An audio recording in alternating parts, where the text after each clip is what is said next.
Welcome to Relationship Exposed. In today's video, the room was wrapped in darkness, the kind of heavy quiet that only comes late at night when the world outside has slowed to a hush. The faint glow of a street lamp pressed through the thin curtains, casting a pale, uneven stripe across the bed. That dull light was enough to sketch the outline of my wife, Claire, lying beside me. Her body was turned toward the wall, her breathing uneven, and when she finally spoke, her voice wasn't soft or tired. It was sharp, cold, and laced with frustration. We had been married for 6 years. 6 years of coffee brewed in the same chipped mugs every morning, of lazy weekend walks in the park, of routines so well worn they felt like second nature. Our life, though ordinary, had once felt safe, familiar, comfortable. But lately, something had shifted. Claire's warmth, once a steady flame in our home, had dimmed to nothing more than a flicker. The chill of her distance seemed to seep into every corner of our house, until even the silence between us felt hostile. That night, I reached for her, physically, emotionally, desperately hoping to bridge the widening gap. It wasn't dramatic, just a quiet attempt to touch her hand, to show her I was still here, still willing. But instead of meeting me halfway, Claire pulled further away, and then came the words, "You're pathetic in bed, Mark. I deserve better." Her voice sliced through the stillness like glass shattering on tile. For a moment, I thought I had misheard her, but the weight of her words pressed down on me, cruel and deliberate. My chest tightened, my ears rang, and the air in the bedroom suddenly felt too thin to breathe. The insult landed deeper than anything she'd ever thrown at me before. It wasn't just a jab at my confidence, it was a direct attack on the core of who I was, delivered in the one place where we were supposed to be most vulnerable, most safe. The intimacy of our shared bed became a stage for humiliation, her scorn echoing in the shadows like a cruel performance. I lay still, rigid, her words repeating in my head like a cruel chant. Pathetic, pathetic, pathetic. My heart pounded against my ribs, equal parts hurt and anger. This wasn't the first time Claire's sharpness had drawn blood. Over the years she had ridiculed my job as a librarian, mocked my quiet nature, rolled her eyes at the very things that made me me. But this was different. This wasn't playful banter turned sour.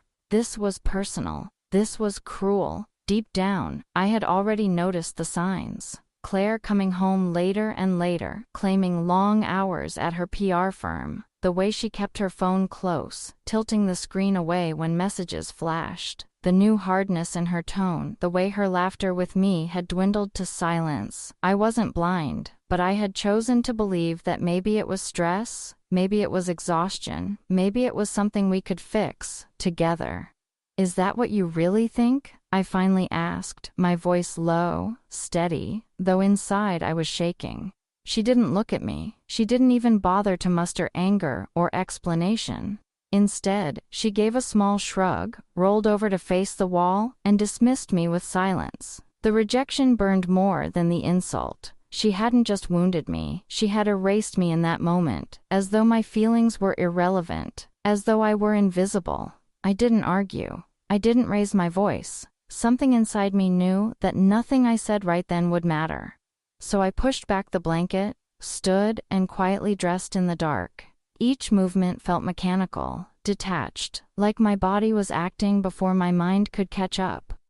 When I finally left the bedroom and closed the door behind me, it wasn't just a change of rooms. It was the beginning of a fracture, one that would soon split our marriage wide open. I lay awake in the guest room, my mind racing, replaying the venom in her voice again and again.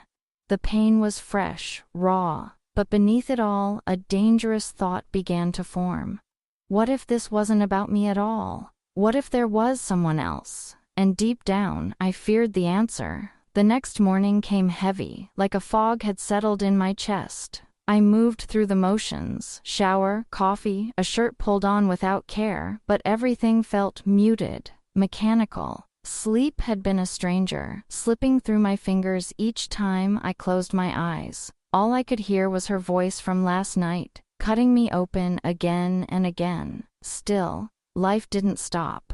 We had plans. A mutual friend was hosting a barbecue, and as much as I wanted to cancel, staying home with Claire in that silence felt unbearable. At least outside, surrounded by people, there would be noise to drown out the storm brewing between us. The afternoon sun hung bright and unrelenting as we pulled into our friend's backyard. Laughter carried through the air, the smell of grilled burgers and smoke clinging to the breeze. Families were gathered, kids darting through the grass with sticky fingers, while adults clutched drinks and traded small talk. On the surface, it was an ordinary summer gathering, but to me, it felt like stepping into a play, one where Claire and I were expected to perform the role of the happy couple. Claire slipped into the crowd effortlessly. She smiled, she laughed, she leaned in close to friends with that easy charm that once had me captivated. Watching her was like staring at a stranger wearing my wife's face.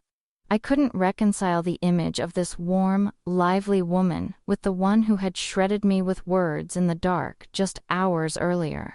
I lingered at the edge of the yard, nursing a drink I didn't taste, until Jess, Claire's best friend, approached me. Jess had always been kind, though distant. She was loyal to Claire first, as best friends often are.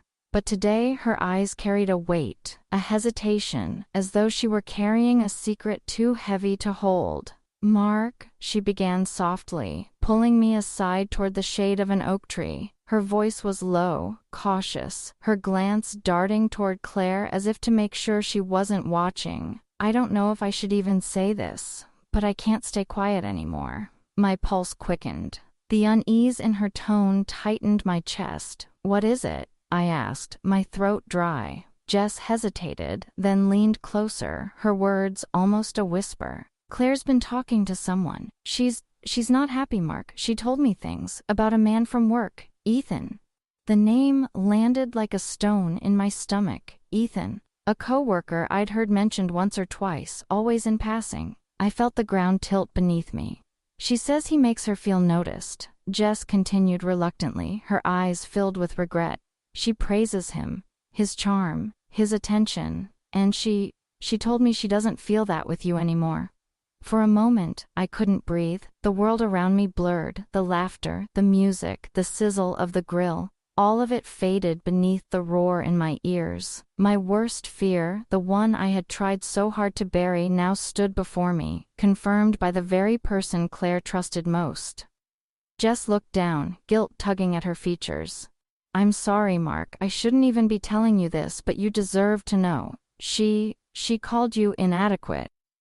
The word hit me harder than I expected. Inadequate. Not just last night's insult, not just heat-of-the-moment cruelty. This was a pattern, a belief she had carried into conversations with her friends.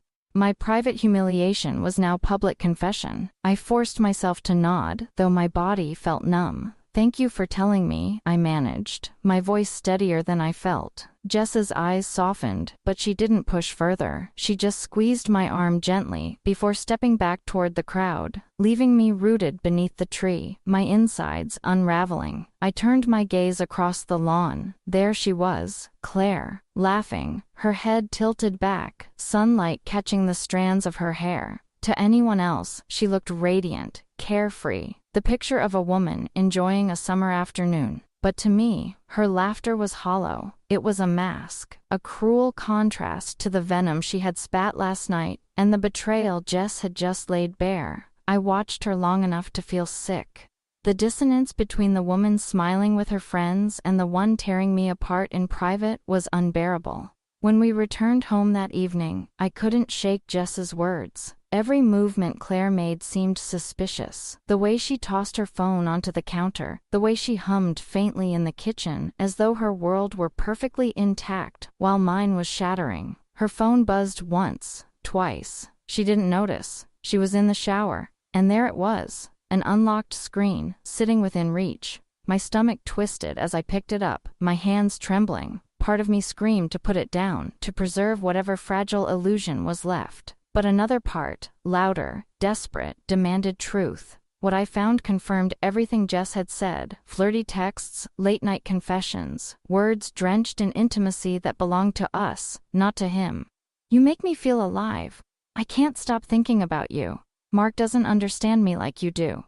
Each message was a dagger, tearing open wounds I hadn't even realized were there. My vision blurred with rage, hurt, disbelief. This wasn't just emotional distance, this was betrayal, spelled out in pixels. My hands shook so badly I nearly dropped the phone, but I didn't scream. I didn't storm into the bathroom. Instead, something inside me shifted, cold, clear, resolute. I printed the messages, page after page, until the proof lay stacked in my hands like a cruel report card of my marriage. Then, on the kitchen table, I placed the papers beside a short note, written with steady precision. "You said I'm pathetic. Your actions prove who's really lacking. I'm done." I packed a bag. I walked out. And for the first time in 6 years, I felt a strange kind of power. Not joy, not relief, but strength. Behind me,